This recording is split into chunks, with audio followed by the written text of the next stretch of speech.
এখন হাবিক এটা কেপেলা প্ৰভু আছিল তাৰ নাম আছিল কুন্তগ্ৰাম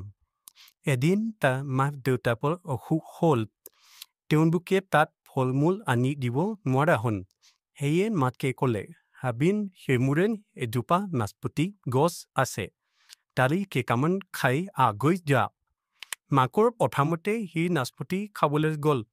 সি তলহৰা নাচপতি খাবলৈ লওঁতে তাৰ মাক দেউতাকলৈ মনত পৰিল সি এটা বুদ্ধি পানিলে সি তলহৰা নাচপতি কেইটামান এঠাইত গোটালে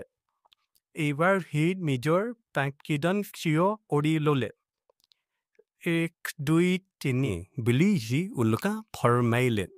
চাৰিটা নাচপতি তাৰ পাইতত হালি ধৰিলে